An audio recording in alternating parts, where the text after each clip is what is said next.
Prezados irmãos, feliz sábado. É um prazer estar aqui convosco, foi um prazer estar convosco durante toda esta semana. E eu queria agradecer o convite que me foi feito para estar aqui convosco ao longo desta semana. Foi muito bom conhecer-vos, foi muito bom estar aqui. Tenho certeza que fiz aqui alguns amigos para a eternidade. Tá bom? Eu queria agradecer... Permitam-me agradecer em alguém em particular, está bem? Porque, não sei se sabem, mas eu ao longo desta semana tive um Uber particular. Foi ali o meu amigo Fernando, não é? Todos os dias andou comigo para trás, para a frente, levou a almoçar, levou a jantar. Bom, foi muito bem tratado. Muito obrigado a todos por esta semana. E eu, antes de começar o sermão de hoje, preciso confessar alguma coisa aos irmãos, está bem? Pode ser? A gente só se confessa a Deus, não é? Mas eu preciso partilhar convosco alguma coisa. Desde o sábado passado, que eu estou a lutar com o Senhor por causa do sermão deste sábado. Ok? Obrigado. E todos os dias o Senhor mandou-me uma mensagem, mas só ontem é que me convenceu. Eu sou difícil de convencer. Então, o que aconteceu? Eu tinha planeado falar sobre os 144 mil, que é o que vamos falar. Ia-vos apresentar todas as características dos 144 mil, vermos o que é que elas querem dizer. Acho que é um estudo muito, muito interessante. Mas, desde sábado, que algo me dizia, precisas também de falar sobre este assunto. E eu dizia, não pode ser, porque não dá tempo para falar disso tudo. Então, no domingo à noite, alguém aqui desta igreja veio ter comigo e disse assim: Irmão Ruben, se você precisar um pouco mais de tempo para a sua mensagem, não se preocupe, esteja à vontade. E eu fui para casa e ignorei. Na segunda-feira, sabem o que aconteceu? Alguém desta igreja veio ter comigo e disse assim: Pastor, se você precisar um bocadinho mais de tempo para a sua mensagem, não se preocupe. E sabem o que aconteceu na quarta-feira? A mesma coisa. E sabem o que aconteceu na quinta-feira? A mesma coisa. E ontem alguém que está aqui veio ter comigo e disse assim: Pastor, amanhã é sábado. Não se preocupe com o tempo. Se precisar de mais um pouquinho, esteja à vontade. E eu disse assim: bom, vai ter que ser, não é? Por isso é provável que hoje demore um bocadinho mais, está bem? Mas eu quero vos dizer que é contra a minha vontade. E eu não queria, mas o Senhor obrigou. E eu tenho a certeza que a parte que o Senhor pediu para acrescentar, tenho a certeza absoluta que há alguém hoje que precisa de ouvir essa mensagem. Ok? Bom, vamos lá então estudar juntos. Os 144 mil. A primeira coisa que eu vos vou dizer é que eu não vou falar se este número é simbólico ou literal, está bem? Primeiro porque eu tenho a minha opinião pessoal, mas é só a minha opinião pessoal. E segundo porque não interessa quantos é que eles são. Interessa é quem eles são e se eu posso fazer parte deles ou não. Pode ser? Sim? Muito bem. Então, 144 mil. Não sei se vocês repararam, mas nós baseámos muito ao longo desta semana no capítulo 7 do Apocalipse, no capítulo 13 e 14 do Apocalipse, certo? Todos os eventos finais estão baseados nestas leis dominicais que estão precisamente nestes capítulos. Mas sabem quem está mais no capítulo 7 e no capítulo 14 de Apocalipse? Sabem quem? Os 144 mil. Muito bem. Então, eles fazem parte da história dos eventos finais. Eles são parte importante e fundamental nesta história. E nós temos as armas do inimigo, que é resumido numa palavra que é Babilónia, mas por outro lado nós temos, desculpem-me dizer assim, a tropa da elite de Deus. Aqueles que vão aceitar fazer parte do exército de Deus, mesmo na altura mais difícil da história da humanidade. E se esta mensagem era importante há muitos anos atrás, hoje esta mensagem é mais importante. Quem são os 144 mil? Quais são as suas características? E mais importante, como é que eu posso fazer parte deles? Nós vimos várias leis dominicais, certo? Lembram-se? Vimos também que irá haver um evento que vai transformar a igreja militante na igreja triunfante. Esse evento chama-se a sacudidura. E depois, então, vai começar a pregação do Evangelho em todo o mundo. O alto clamor, as 3 mensagens angélicas. Foi o que nós vimos, certo? E eu disse a vocês, não sei se se lembram, que estas pessoas que vão cumprir esta missão, Apocalipse chama-as de 144 mil. Então vamos ver o que é que a Bíblia diz sobre este grupo. Vamos começar por Apocalipse 7. No sábado passado começámos por Apocalipse 7, 1 e 2 e 3. E agora vamos continuar de onde começámos no sábado passado e vamos ler o 3 e o 4. E o que é que nos diz? Não danifiqueis a terra, nem o mar, nem as árvores, até que hajamos selado nas suas testas os servos do nosso Deus. E ouvi o número dos selados, e eram 144 mil selados de todas as tribos dos filhos de Israel. Então, antes de vir a ira de Deus, o que é que tem que estar definido? Quem são os 144 mil? Que são os que vão ser selados pelo selo de Deus, que vão aceitar a lei de Deus em vez da lei dos homens. Ok? Muito bem. Mas então, se avançarmos um pouquinho, no versículo 13 e no versículo 14, nós temos algumas características aqui dos 144 mil. Diz o seguinte no versículo 13: E um dos anciões me falou, dizendo: Estes que estão vestidos de vestes brancas, quem são e de onde vieram? E eu disse: Senhor, tu sabes.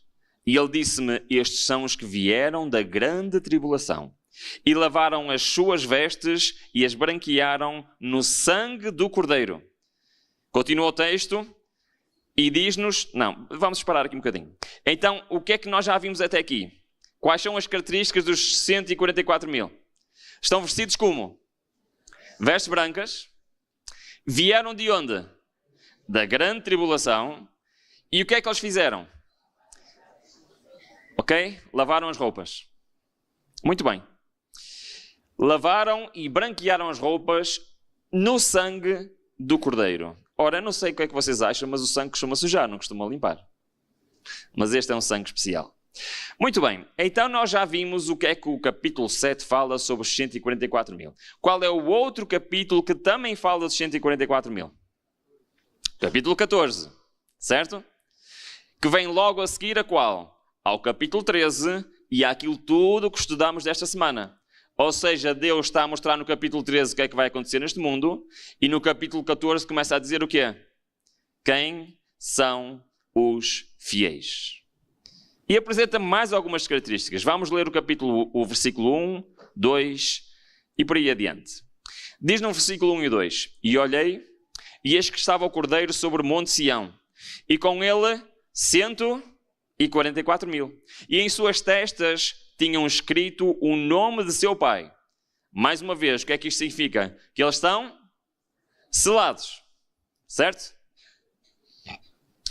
E ouvi uma voz do céu, com a voz de muitas águas e com a voz do grande trovão, e ouvi a voz de arpistas que tocavam com as suas harpas e cantavam um cântico novo diante do trono e diante dos 4 animais e dos anciãos. E ninguém podia aprender aquele cântico senão os 144 mil que foram comprados da terra. Estes são, agora mais características. Primeira, os que não são contaminados com mulheres. Porque são o quê? Virgens. Ok, já vamos ver o que é que isto quer dizer. Estes são os que seguem quem? O Cordeiro, para onde quer que ele vá. Estes são os que dentre os homens foram comprados como primícias. Mais uma característica, eles são as primícias. Para Deus e para o Cordeiro. E mais, faltam 2 características. Na sua boca não se achou engano, porque são o quê? Irrepreensíveis diante do trono de Deus. Isto é que é uma descrição, sim? Esta descrição, que está aqui resumida, é então os atributos dos 144 mil. Passaram pela grande tribulação, são virgens, não contaminadas por mulheres, são as primícias, lavaram e branquearam as suas vestes, a sua boca está sem engano, são irrepreensíveis, estão selados e estão vestidos de vestes brancas. Ora, vamos ver o que é que isto quer dizer? Sim? Vamos lá. Vamos começar então por passaram pela grande tribulação. Sabem que a Bíblia fala em tribulação. Falámos desta semana sobre tribulação. Mas isto é algo que já está escrito na palavra de Deus há milhares de anos. Ora, reparem o que é que diz Jeremias 30, versículo 7. Diz assim: porque aquele dia é tão grande que não houve outro semelhante. E é tempo de quê? De angústia para Jacó. Ele, porém, será salvo dela. Ora, o Jacó já não estava vivo, não é? A angústia de Jacó refere-se a quê? A angústia do povo de Deus durante o tempo do fim. Então, os 144 mil são quem? Quem passou pela angústia. Por um tempo bem difícil. Ora, reparem, para percebermos um pouco melhor, reparem este comentário. Diz assim: houve um forte terremoto, as sepulturas se abriram, nós lemos isto ontem, certo? Estamos a falar do final da 7ª praga, estamos a falar da ressurreição especial. E o que é que diz? Os mortos saem revestidos de imortalidade. Os 144 mil clamaram aleluia, quando reconheceram os amigos que deles tinham sido separados pela morte. E num instante foram transformados e arrebatados juntamente com eles a encontrar o Senhor nos ares. Por isto os 54 mil são quem? São os salvos vivos. É muito interessante. Quando perguntarem quem são os 144 mil, basta pegarmos neste texto citado por Ellen White, 1 Tessalonicenses, que é que diz? Pois dada a ordem, com voz do arcanjo, o ressoar da trombeta de Deus, o próprio Deus descerá dos céus e os mortos em Cristo ressuscitarão primeiro. E nós quem? Os que estivermos vivos, o que é que diz o texto? Seremos arrebatados com ele nas nuvens para o encontro com o Senhor nos ares e assim estaremos com o Senhor para sempre. Consolem-se uns aos outros com estas palavras. Então são aqueles que passaram na tribulação e que vão estar vivos quando Jesus voltar. Certo? Estamos juntos? Sim? Muito bem. Sabem que muitas denominações protestantes não acreditam nisto que acabamos de ler. Porque a maior parte dos cristãos acreditam que não está a decorrer hoje um julgamento no céu. Certo ou errado? A maior parte dos cristãos acredita que quando alguém morre, é imediatamente julgado e vai para o céu ou para o inferno. Aliás, se forem católicos, acreditam numa terceira possibilidade, não é? Que é o purgatório. Mas agora eu pergunto, isto é uma pergunta simples. Se alguém quando morre fosse julgado e tinha logo a sua sentença, o que é que Cristo vinha cá fazer buscar os mortos? Ia buscá-los outra vez ao céu e punha-os na sepultura para os ressuscitar, é isso? Tem alguma lógica esta crença? Não. É claríssimo. O Senhor disse tantas vezes: eu vou e virei para vos buscar. Neste momento, lá no céu, está a decorrer sim o julgamento. E quando terminar, passado algum tempo, o Senhor virá buscar os salvos vivos e os salvos mortos, para juntos irem para o céu. Então a primeira característica já está, são os que passaram pela grande tribulação, são aqueles que vão ver com os seus próprios olhos todas as cenas dos eventos finais e vão estar firmes quando Cristo voltar. Bom, são virgens não contaminadas por mulheres. Ora, é claro que nós não estamos a falar que os 144 mil são todos homens ou que literalmente são virgens. Não é isso que o texto está a falar. Porquê que não é isso? Porque Apocalipse é um texto simbólico, certo? Logo, isto tem um simbolismo. E todos nós sabemos exatamente isto. Cristo usou ele próprio esta simbologia. Por exemplo, o que é que está escrito por Paulo em 2 de Coríntios? Porque estou zeloso de vós, com o zelo de Deus, porque vos tenho preparado para vos apresentar como o quê? Como uma virgem pura ao marido, a saber que é Cristo. Ele estava a falar para quem? Para a igreja, não é? Que ele pretendia que a sua igreja fosse como uma virgem pura para o seu marido, neste caso, Cristo. Então, quando a profecia, quando simbolicamente se está a falar da igreja, estamos a falar de quê? De uma mulher. E o objetivo de Deus é que esta mulher seja o quê? Pura. Certo? E esse simbolismo atravessa a palavra de Deus. E, por exemplo, em Apocalipse 12, é mostrada a igreja fiel, porque retrata uma mulher pura, simbolizando a igreja verdadeira, vestida de sol, com a lua sobre os seus pés e uma coroa de 12 estrelas. Bom, nós não temos tempo para estudar isto, não é? Mas fica aqui o simbolismo. Enquanto em Apocalipse 17, temos a igreja corrupta, que é uma prostituta Babilónia, simbolizando o sistema religioso apóstata que leva as nações ao engano. Mas não é só aqui que este exemplo existe. Por exemplo, no livro de Ezequiel, capítulo 23, diz que Israel e Judá são acusados de adultério espiritual por seguirem o quê? Falsos deuses. Então, quem espiritualmente está a adulterar, está a fazer o quê? Está a seguir falsas doutrinas.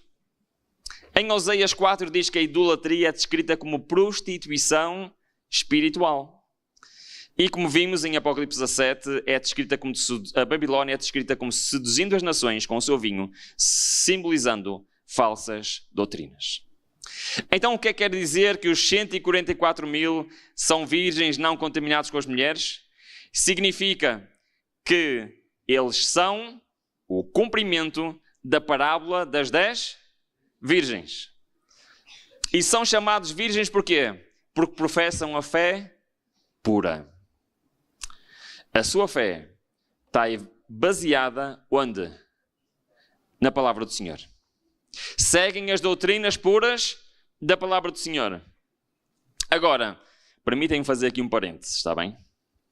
Isto é a parábola das 10 virgens. Conhecem a parábola das 10 virgens? Elas todas se salvaram.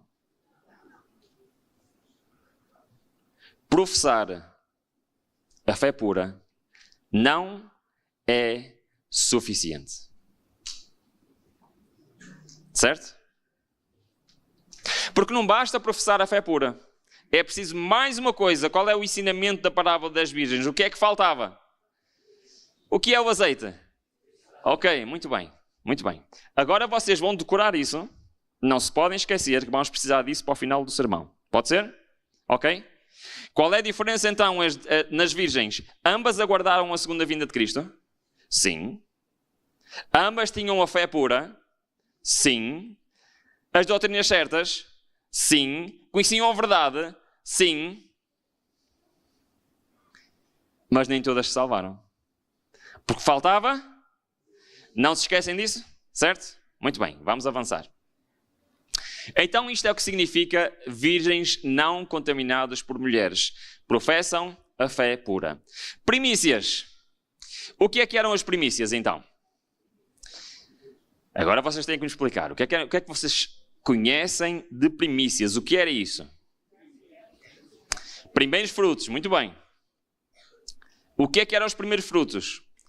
Os primeiros frutos que a terra dava era para quem? Era para Deus, muito bem. Era isso mesmo.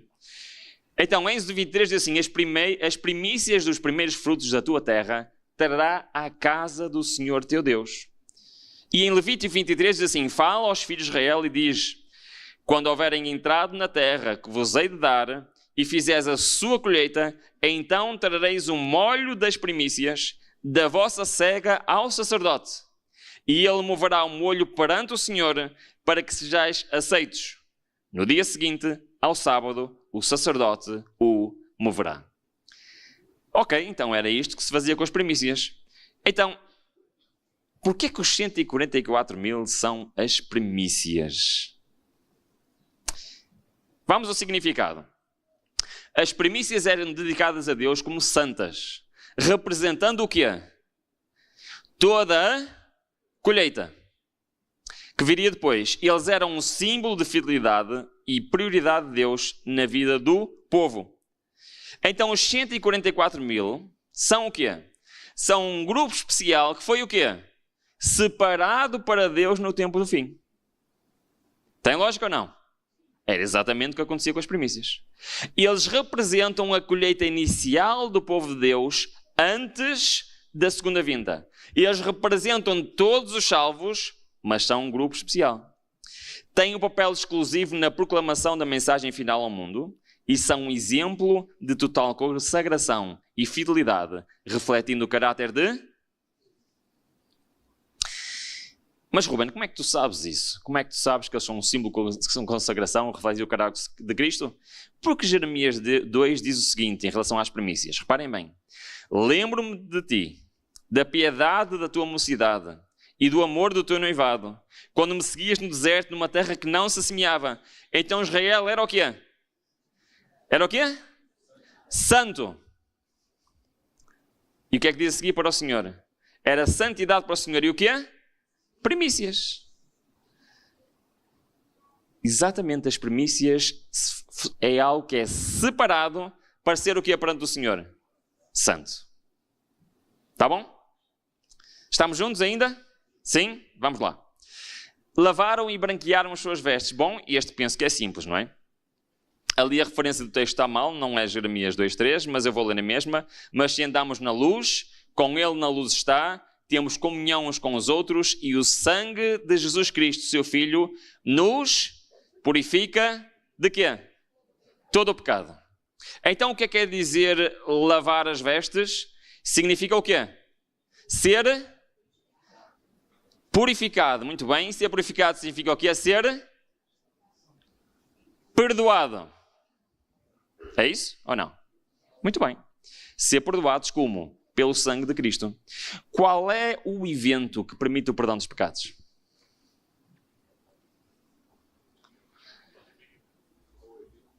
Qual o evento que aconteceu que permite o perdão dos pecados? A morte e a ressurreição de Jesus. Muito bem. Então os nossos pecados são perdoados por quê? Com que ingrediente? Com o sangue de Cristo, certo? Muito bem. Então é exatamente isso. Refere-se à redenção e justificação obtidas pela fé no sacrifício de Jesus na cruz. Nós temos um exemplo disso em Zacarias capítulo 3, está bem? Não vou me debruçar muito sobre este assunto, ou seja, cada uma destas características dava para um sermão inteiro, ok? Mas o que é que aconteceu aqui a Josué, descrito em Zacarias capítulo 3? Josué estava perante Deus eterno e estava como? Vamos lá, irmão. Estava como? Com as vestes sujas. Muito bem. Então respondeu aos que estavam diante dele, dizendo: tirai-lhe estas vestes sujas. Não se veste vestes limpas por cima de vestes sujas. É preciso tirar as vestes sujas. Está bem? E Josué disse: eis que tenho feito... Desculpem. E a Josué disse: eis que tenho feito com que passe o quê?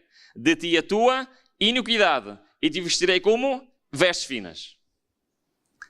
Então isto é uma representação de quê?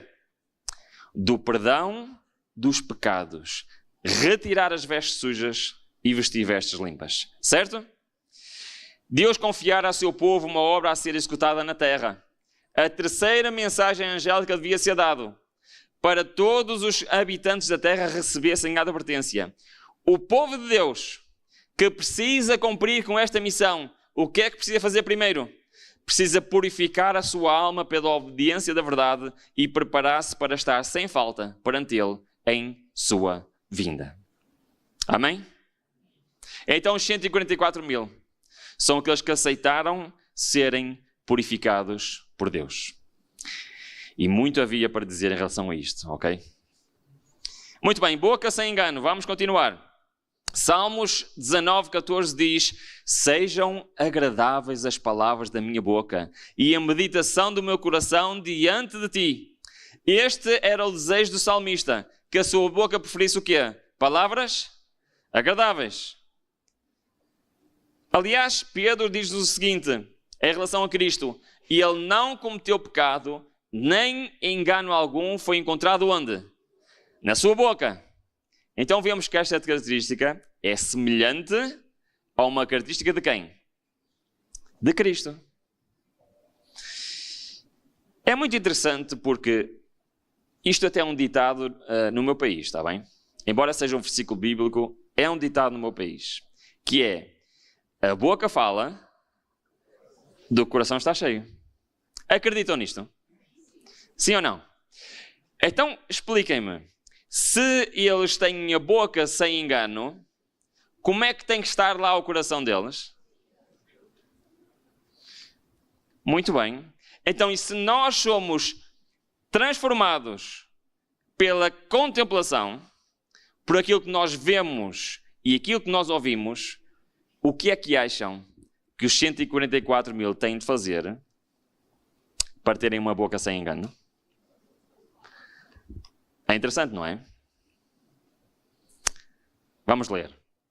Os que desejam ter a sabedoria que vem de Deus devem tornar-se nécios e ignorantes no pecaminoso conhecimento deste século. Prestem muita atenção a este texto. Para serem sábios. Devem fazer o quê?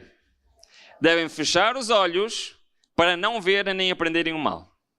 Devem fechar os ouvidos para que não ouçam o que é mau, nem obtenham o conhecimento que é. Que lhes mancharia o quê? A pureza de pensamento e de ação. Devem guardar a língua para que não profiram palavras corruptas e o engano se encontre na sua boca. Então, para a boca não ter engano, o que é que nós temos que fazer?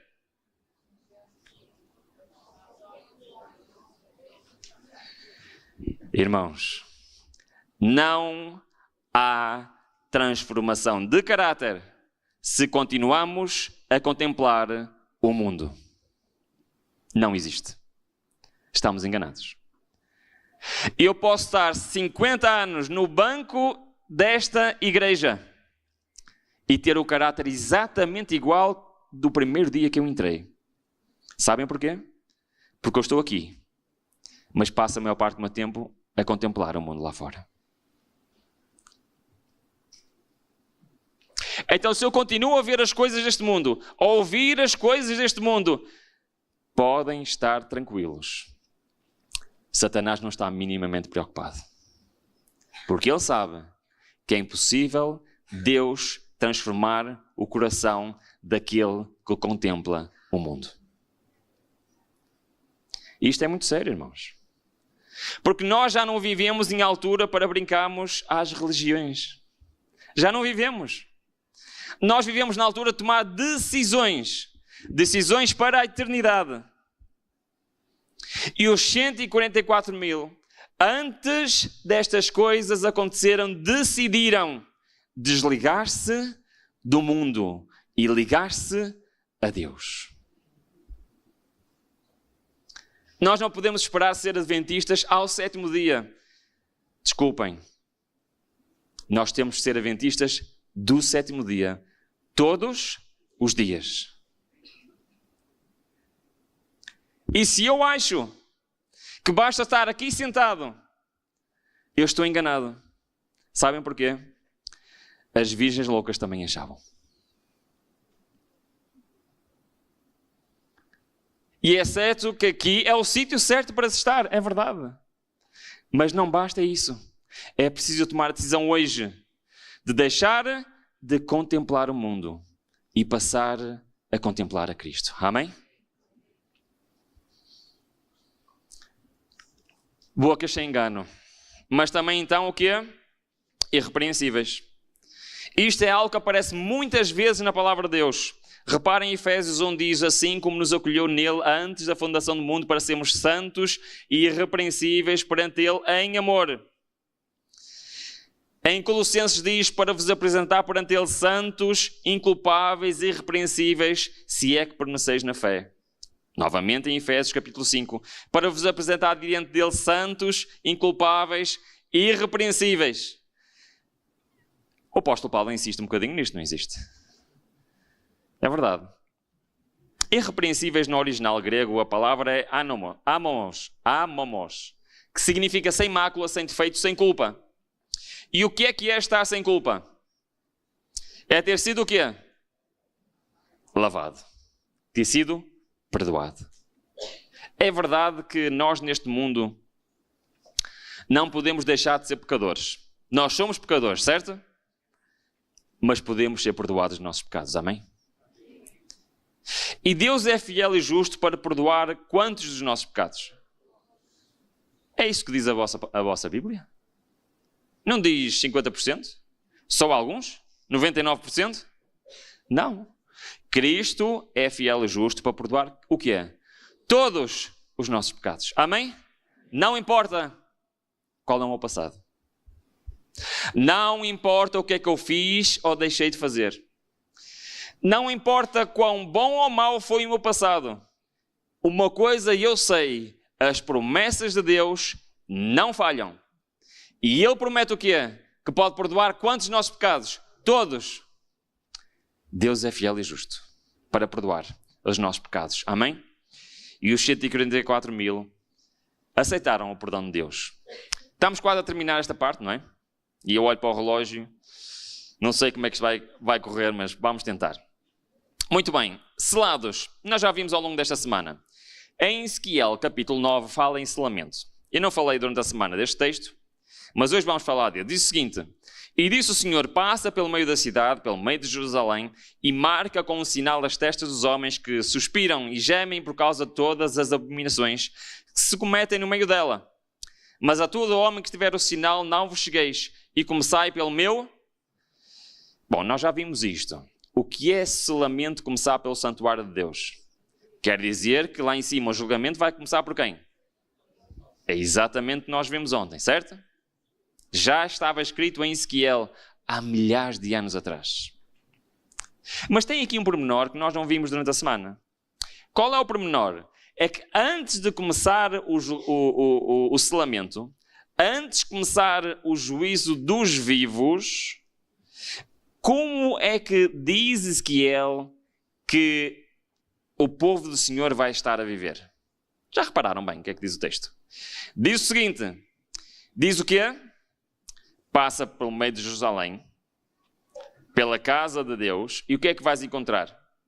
Homens que suspiram, que gemem, por causa das abominações que se cometem onde? No povo de Deus.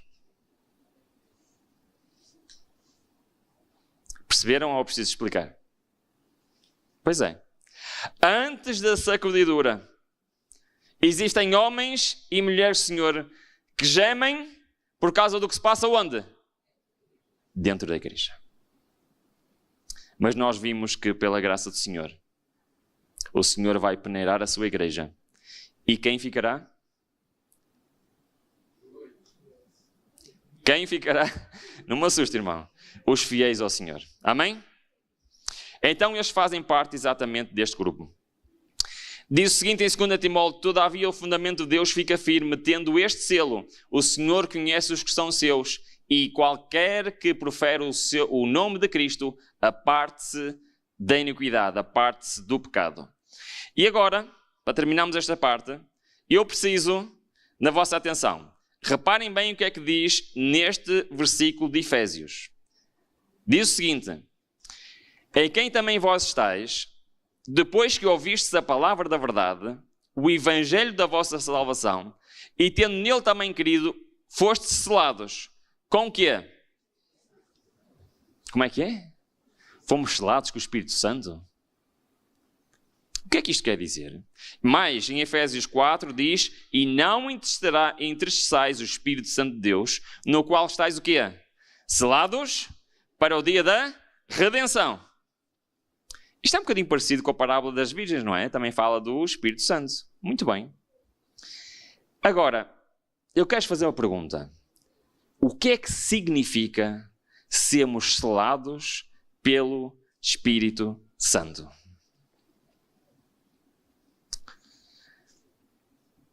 Lembra-se o que é que eu pedi ao bocado para vocês memorizarem? O que é que foi? Já se esqueceram?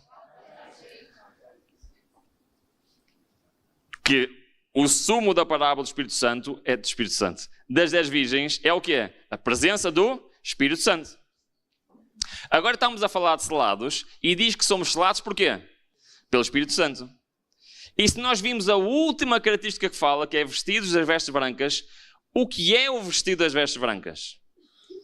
Diz o seguinte: a única esperança de todo o homem está em Jesus Cristo, que trouxe a veste da sua justiça para pôr sobre o pecador que despisse as suas vestes de imundícia.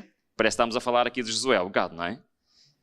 Todos quantos entrarem pelas portas da cidade trajarão as vestes da justiça de Cristo. Reparem bem, não haverá nenhuma cobertura de pecados e faltas para ocultar a deformidade do caráter. Não há tapagem de pecados. Tem que haver o quê? Purificação. Veste alguma será meio lavado, mas todas serão o quê? Puras e imaculadas. Muito bem. Então nós falamos que o selamento é o Espírito Santo. Falamos que o que falta e o que é preciso nas virgens é o que é? O Espírito Santo. E o que é que isto tem a ver, Ruben, com as vestes brancas dos 144 mil? Que simboliza o que? As vestes brancas? Muito bem, agora vai começar a parte que o Senhor me obrigou a incluir. O sermão terminava aqui. Eu vou tentar fazer isto o mais rápido possível, está bem? Mas eu acho que talvez o Senhor ache que isto seja importante demais para nós não nos focarmos neste assunto. O que é a justiça de Cristo? Primeiro vamos ver o que é a justiça, pode ser? Nós temos um problema na nossa língua. É que esta palavra, justiça de Cristo, não... Vou dizer de outra maneira.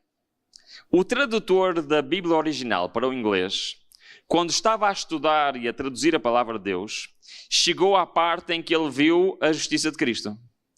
E então o que é que ele fez? Como no inglês não havia uma palavra que traduzisse corretamente, sabem o que é que ele fez? Literalmente inventou uma palavra nova. Essa palavra é bem difícil de dizer em inglês, chama-se righteousness.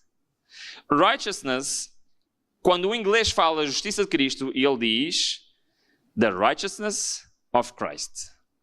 E traduzida à letra para português, righteousness, sabem como é que nós traduziríamos isto? Algo como o fazer o que é certo. Ok? Em português, nós não temos palavra para isto que espelho o que diz no original. E nós usamos a palavra justiça. E o problema é que a palavra justiça tem outros significados. Certo? Por exemplo, a justiça relaciona-se ao quê? Quando nós falamos em termos da sociedade, a justiça é o quê? É ir a um tribunal e decidir se está certo ou errado, certo? Mas não é este o conceito espiritual da justiça de Cristo. Está bem? A justiça de Cristo quer dizer alguma coisa peculiar no original. Então vamos ver o que é que quer dizer. Diz assim em Salmos, que a justiça é praticada. Ou seja, a justiça é algo que nós temos que praticar. Perceberam? Algo que se faz. Muito bem. E quem pratica é chamado de quê? Justo. Mas não é justo na medida que é uma pessoa que não é injusta. Não é esse o sentido. É outro sentido. Vamos ver. E continua. Em Ezequiel 33 diz assim: aquele que praticar iniquidade... Eu vou ler tudo. Quando eu disser ao justo, certamente viverá, e ele confiando em quê? Na sua justiça, praticar o quê? A iniquidade. Então, além da justiça de Cristo, também existe o quê? A minha justiça, certo? E elas lutam uma com a outra. E se eu confiar na minha justiça, o que é que eu vou fazer? Pecar. A prática da iniquidade é o pecado, certo? Até aqui, estamos juntos? Sim? Ok. Então vamos continuar. Nenhuma das suas obras de justiça será lembrada, mas na sua iniquidade que praticou, nessa morrerá. Quando o justo se aparta da sua justiça, praticando a iniquidade, morrerá nela. Então, se eu me afasto da justiça de Cristo e confio na minha justiça, o que é que eu vou fazer? Pecar. Certo? Então, o contrário da justiça de Cristo é o quê? A prática do pecado. Então, se o contrário da justiça de Cristo é a prática do pecado, o que é a justiça de Cristo? Vamos ler? Contudo dizeis, porque não levará o filho a iniquidade do pai? Ora, se o filho proceder com retidão e justiça, faz o quê? Guardar todos os meus estatutos e os cumprir, certamente viverá. Mas se o ímpio se converter a todos os seus pecados que cometeu e guardar todos os meus mandamentos e estatutos e proceder com retidão e justiça, certamente viverá, não morrerá. Então não sei se vocês perceberam. A minha justiça leva-me à prática do quê? Isto significa que a justiça de Cristo é o quê? Obediência. Perceberam, sim ou não? Por isso é que no inglês a palavra é righteousness. Traduz exatamente aquilo que é a justiça de Cristo. Se a justiça é a obediência, então a justiça de Cristo é o que é? A obediência de quem? De Cristo. E aqui está um ponto que eu considero ser o ponto mais importante dos 144 mil. Ok? Porque eles estão vestidos com vestes brancas. E as vestes brancas representam o que é? O que quer dizer que eles têm com eles o que é? A justiça de Cristo. Ou seja, a obediência de Cristo. Está a ficar complicado ou nem por isso?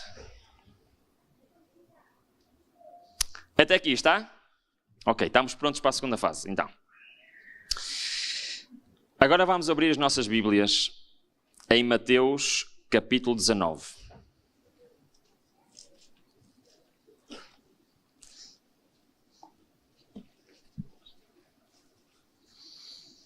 Eu quero ler convosco a parábola do jovem rico. Ok?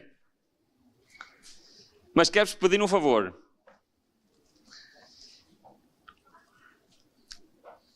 Eu quero que vocês prestem bem atenção o que é que se passa neste texto.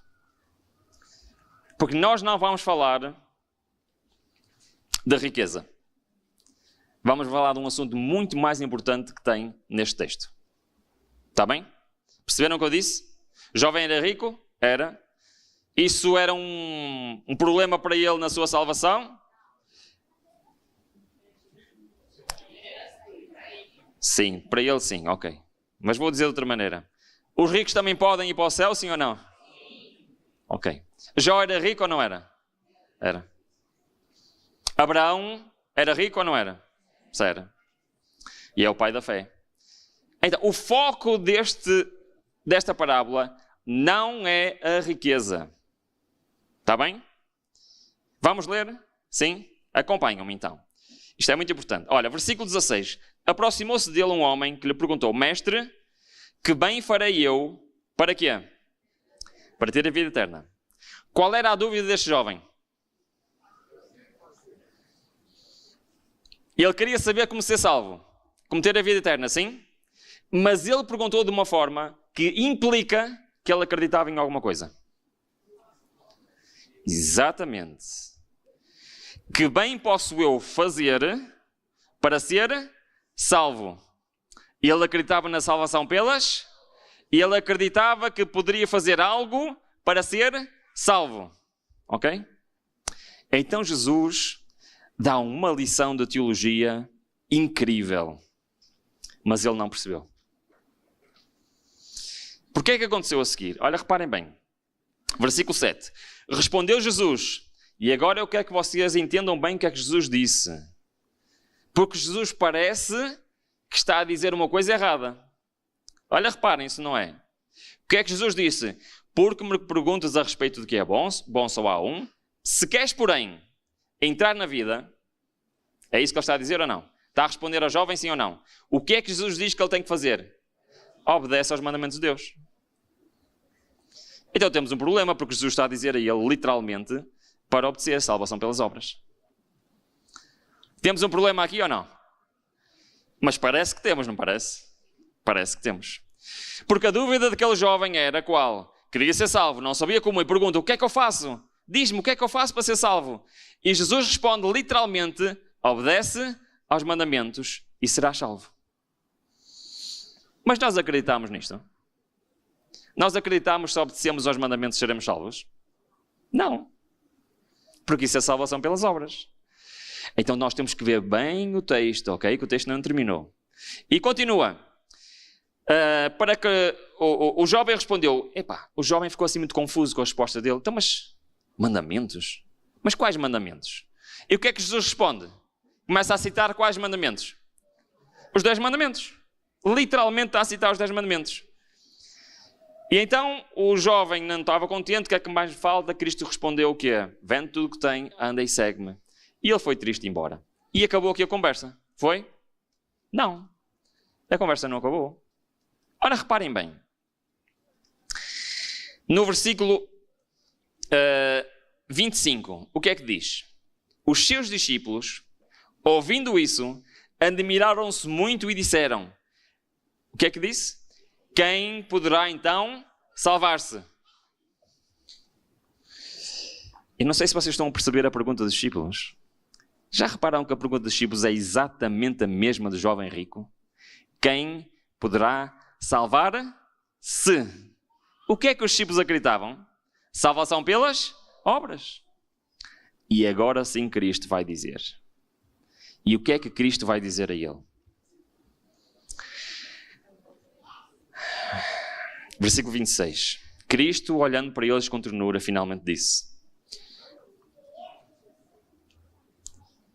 isso é impossível.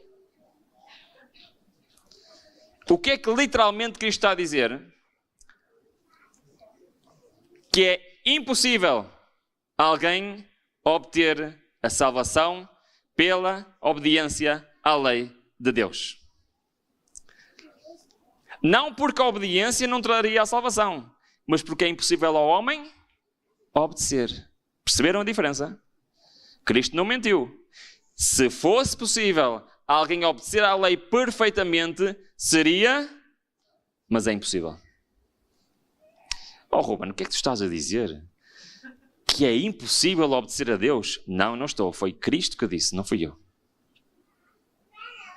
Cristo literalmente disse, é impossível ao ser humano obedecer à lei de Deus. Calma. Não se assustem. Não peguem neste trecho, ok? E digam que eu digo isto. Que eu não acredito nisso. Porquê? Porque eu acredito no que vem a seguir. Está bem? Mas é isto que Cristo está a dizer, sim ou não? É? Muito bem. Então vamos continuar. O texto não termina aqui. Isso é impossível. É que Cristo diz o problema, mas também diz a solução. E o que é que diz? Mas a Deus tudo é? Então vamos lá. O que é que isto quer dizer? Então, Cristo está a dizer, e falando sobre a obediência, ao homem é impossível, mas a Deus o quê? É possível. E agora quero-vos dizer uma coisa que não interpretem mal o que eu vou dizer. Está bem? Porque eu já vou explicar. Deus não quer a minha obediência. Deus quer a obediência de Cristo em mim. E porquê que Deus não quer a minha obediência? Porque Ele não me leva a lado nenhum. Zero. Ok? Perceberam? Agora só nos falta perceber o que é a obediência de Cristo em mim. Tá bom? Porque os 144 mil vão descobrir isso. E vão viver isso na sua vida. E eu quero fazer parte dos 144 mil. Por isso eu quero saber exatamente como é que isto funciona. E sabem que muitas vezes, e há um grande problema dentro da nossa igreja, porque muitos dizem assim, nós vamos pecar até a segunda vinda de Cristo. É impossível ao homem obedecer ao Senhor. Já ouviram alguém falar sobre isso? Se calhar já ouviram. E outros dizem assim, nós vamos ser transformados para a obediência. Já ouviram alguém pregar isso? É impossível, irmãos. E por isso aquilo que a Bíblia nos ensina não é nem uma coisa, nem é outra coisa. O que a Bíblia nos ensina é que Deus quer a obediência de Cristo e não a minha. Vamos ver como é que isto funciona? Diz o seguinte, o texto, todas as nossas justiças são o quê? Então, se a justiça é o quê? O que é que nós vimos? A justiça é a? Então vamos traduzir este versículo. Toda a nossa obediência é o quê? Está difícil, não é?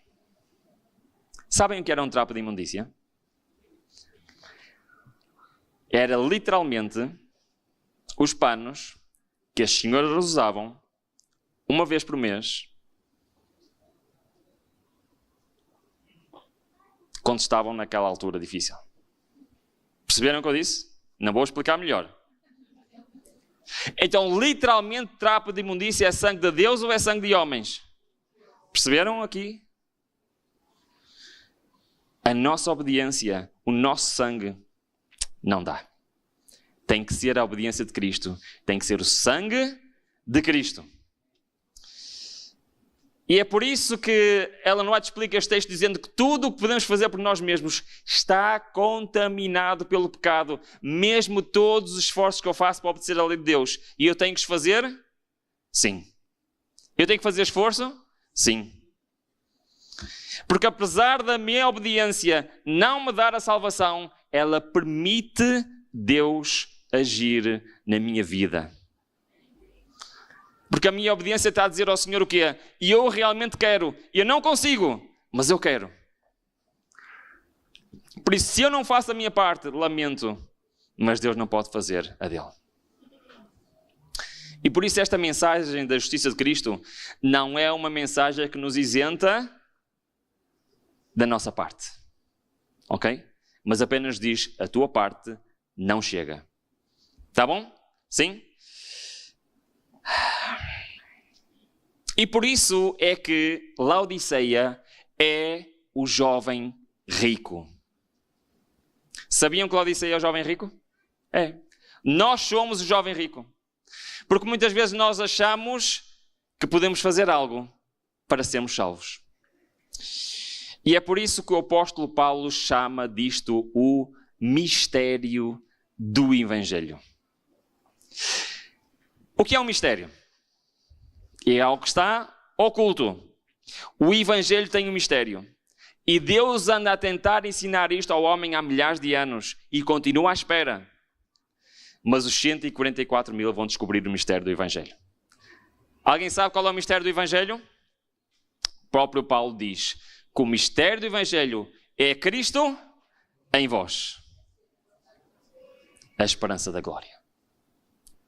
Sabem o que é glorificar a Deus? Sabem o que é glorificar a Deus? É obedecer. Eu posso fazer, mas Cristo em mim pode. Por isso é que Paulo dizia, já não sou mais que eu vivo, Cristo vive em mim. Paulo percebeu exatamente o que é que isto quer dizer.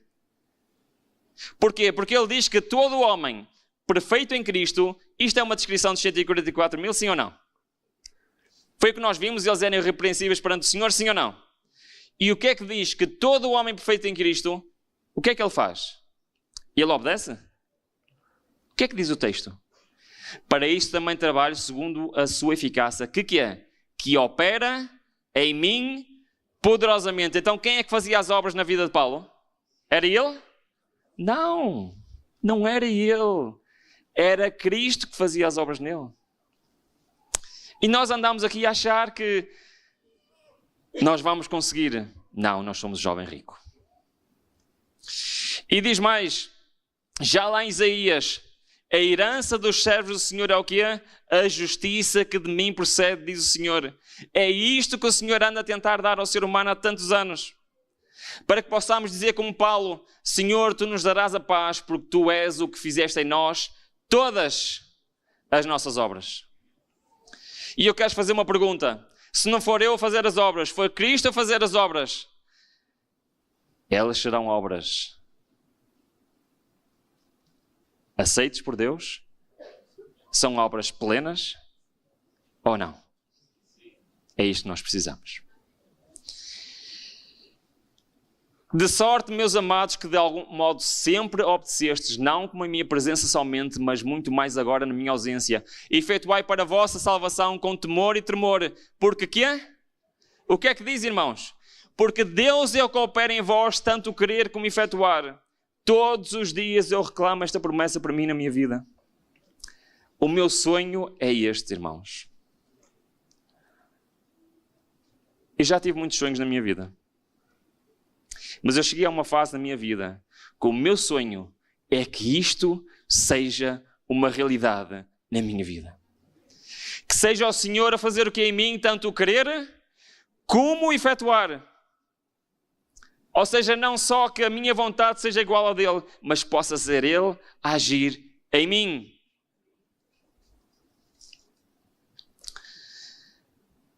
Há uma vez ouviram dizer que Jesus é o nosso exemplo? Sim? Vocês acham que Cristo é o nosso exemplo? É? Muito bem, então vamos todos viver para Jerusalém, não é? Para Cafarnaum. É isso? É o nosso exemplo para sabermos onde é que devemos morar? Não? Ok.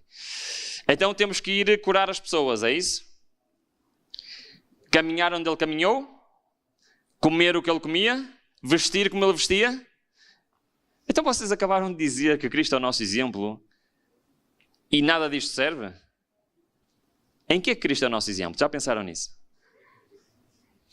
Em que é que Cristo é o nosso exemplo? Vamos ler? Sim? Diz o seguinte.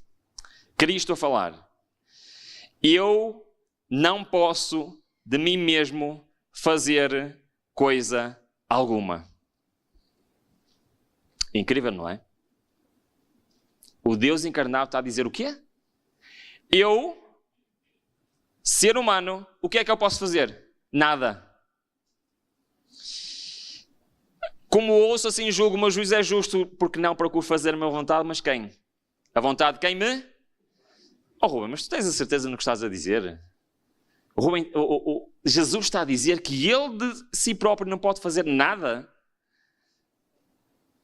Diz Jesus, quando tiveres levantado o Filho do Homem, então conhecereis que eu sou e que nada faço de mim mesmo, mas como o Pai me ensinou, assim falo, e aquele que me enviou está com quem? Está comigo. Não me tem deixado só, porque faço sempre o que é do seu agrado. E agora há o último exemplo de Cristo. Há tanto tempo que estou convosco que ainda não me conheces, Filipe. Quem me viu a mim, viu o Pai. Como dizes tu, mostra-me o Pai. Não credes que eu estou no Pai e que o Pai está em mim? Agora é muito forte. As palavras que eu vos digo, não digo por mim mesmo, mas o Pai que permanece em mim é quem faz as suas obras. Então, como é que Cristo é o nosso exemplo? Nós temos de viver como Ele viveu.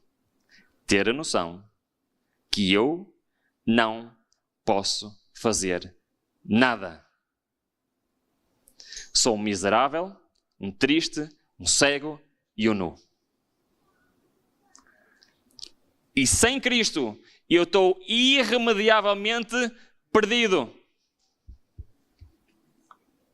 Mesmo que pertença ao povo de Deus. E assim como Cristo, todas as obras que Ele fazia, não era Ele que fazia, era o Pai que permanecia nele que as fazia. Como nós podemos pensar que somos mais do que Cristo? Então como é que Cristo resolvia isto? Como é que Cristo resolvia a sua incapacidade? Como é que Ele resolvia? O que é que Ele fazia todos os dias? Ele buscava desesperadamente o Pai, porque Ele sabia que dependia dele totalmente. E nós miseráveis pecadores, quantas vezes temos coragem de sair de casa sem nos consagrar ao Senhor? Nós, miseráveis pecadores, que achamos que sabemos a verdade, que estamos no caminho certo, temos coragem de passar um dia sem abrir os oráculos do Senhor. Como é que pode ser? Cristo era o nosso exemplo de dependência total do Pai, de buscar diariamente sempre, e Ele não tinha coragem de sair sem primeiro fazer o quê? A sua consagração ao Pai e ter a certeza que o Pai ia com Ele. E nós temos coragem de sair de casa sem nos consagrarmos ao Senhor, nós miseráveis pecadores? Eu tenho que terminar este sermão, não é? A Bíblia fala em obediência, sim ou não? Agora reparem bem o que é que a Bíblia diz. Nisto sabemos que o conhecemos, se quê? Se guardarmos os seus mandamentos. Então temos de guardar os mandamentos, é isso? Agora o que é que diz a seguir? Reparem. Entretanto, qualquer que guarda a sua palavra, nele realmente se tem aperfeiçoado o amor de Deus. E nisto sabemos que quê? Pois é. É que a Bíblia diz para obedecer? Diz. Mas diz como? Não és tu que obedeces, tem que ser Cristo em ti. Quem guarda os meus mandamentos permanece em Deus e Deus nele. E nisto conhecemos que Ele permanece em nós pelo Espírito que nos tem dado. Agora vou fazer a pergunta. Quem é que faz o selamento? Quem é que faltava nas virgens loucas? O que é Cristo habitar em nós? É sermos o templo do Espírito Santo. É o Espírito Santo deixar de agir de fora e passar a agir aonde? Aqui dentro. Amém? Foi o que aconteceu com os discípulos lá no Pentecostes. E a mesma coisa Deus quer fazer em cada um de nós. Porque conhecereis a verdade e a verdade vos libertará. Já conheceram este versículo? Sim, liberta do quê? Do pecado. Como é que liberta do pecado? Porque onde está o Espírito do Senhor, aí há liberdade. Não há liberdade do pecado sem Cristo em nós pela ação do Espírito Santo. Eu tenho mais duas passagens para lermos. Ainda têm coragem? Têm? Vamos lá, vocês são corajosos. Marcos capítulo 5. Eu vou resumir, está bem? Marcos capítulo 5 fala do endemoniado Gerazeno. Certo? Desculpem lá, mas o disléxico às vezes encrava aqui um bocadinho. O que aconteceu? Cristo foi fora do povo de Israel e encontrou o quê? Quando saiu do barco?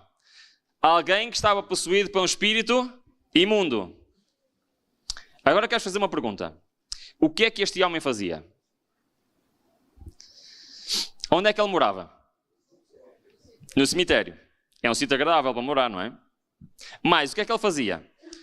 As pessoas vinham, amarravam com correntes de ferro. E o que é que ele fazia às correntes de ferro? Desfazia tudo. Andava pelos montes a gritar, certo? Eu quero fazer duas perguntas muito sérias. O que ele fazia era uma obra natural ou sobrenatural? Todos concordam? Então, a presença do Espírito imundo levava aquele homem a fazer uma obra sobrenatural. Tá? Estamos em sintonia?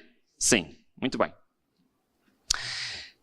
Então, eu quero vos dizer que isto é uma contrafação do que Cristo quer fazer conosco. Porque eu quero fazer uma pergunta, o que estamos a estudar. Cristo quer que sejamos possuídos pelo Espírito Santo, sim ou não? Para fazer uma obra natural ou sobrenatural? Agora a pergunta que eu vos vou fazer. A obediência é uma obra natural ao ser humano ou sobrenatural? Perceberam? Isto é contrafação do que Deus quer fazer em nós.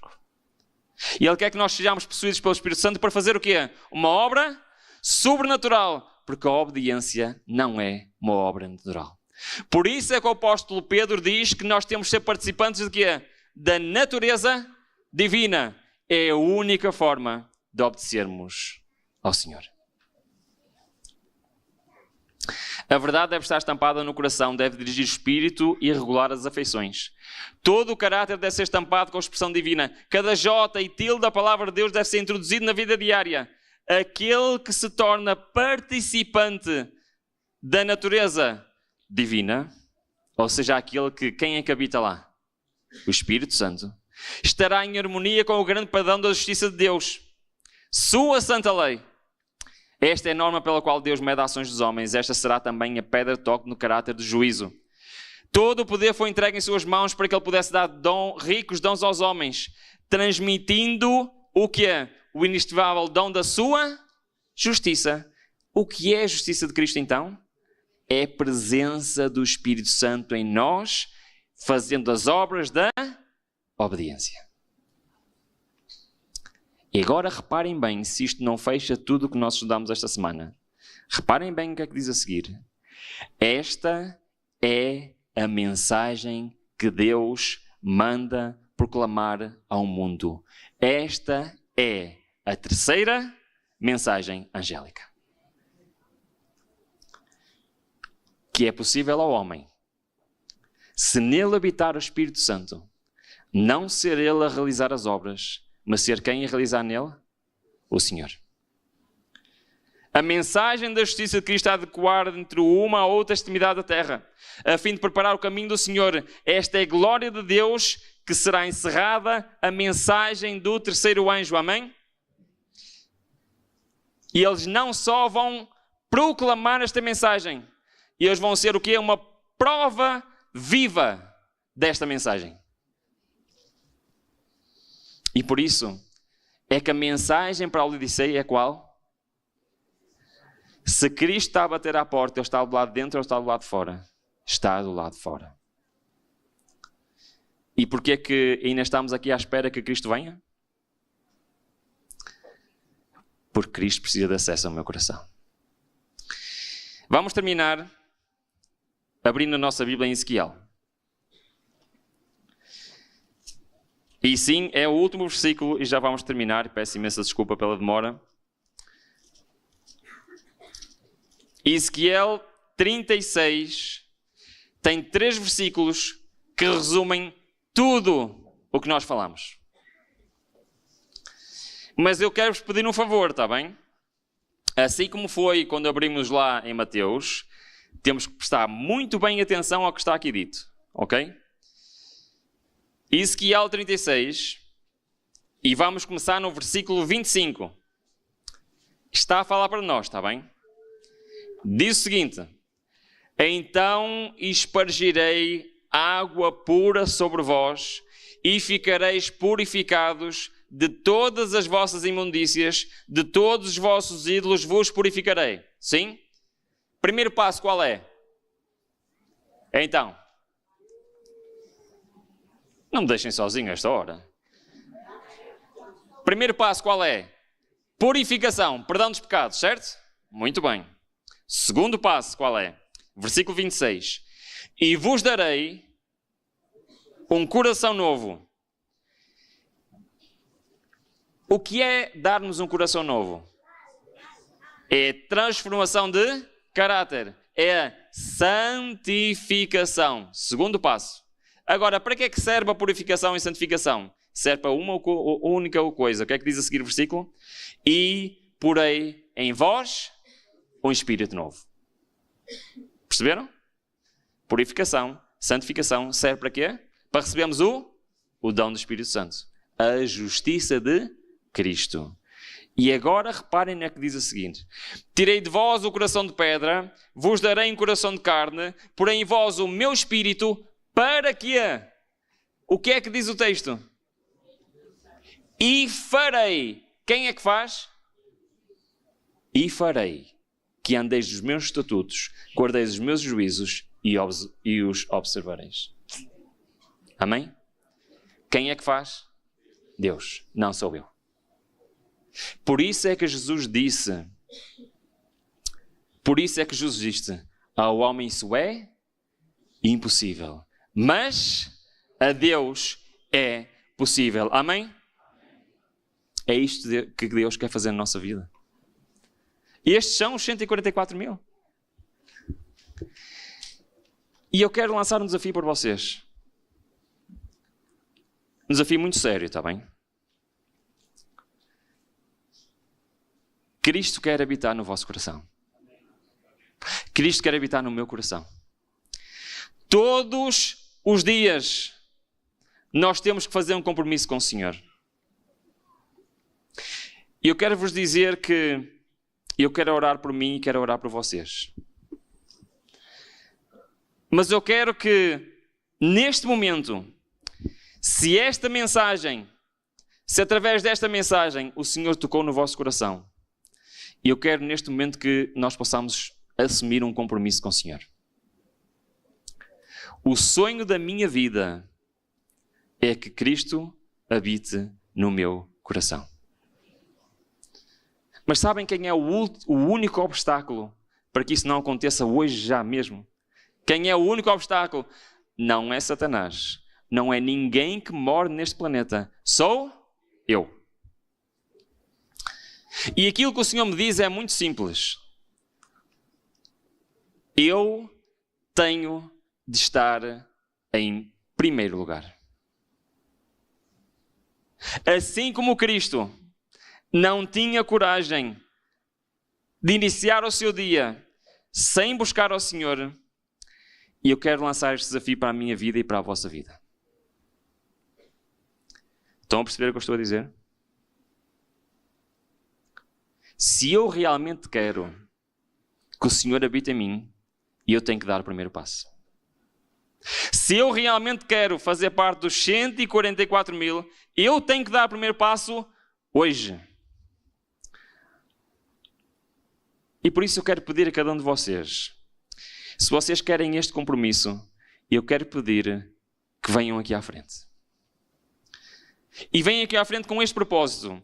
E eu quero dizer ao Senhor o quê? Eu quero me comprometer contigo, que a partir de hoje, eu quero todos os dias me consagrar a ti.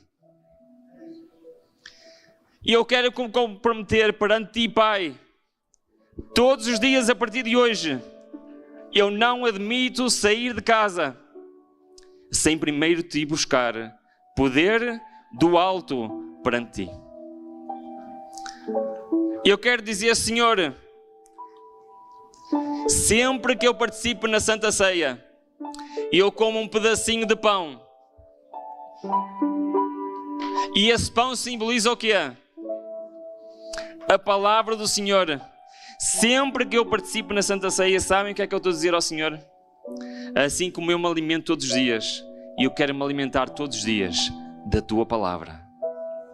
É isso que eu digo ao Senhor na Santa Ceia.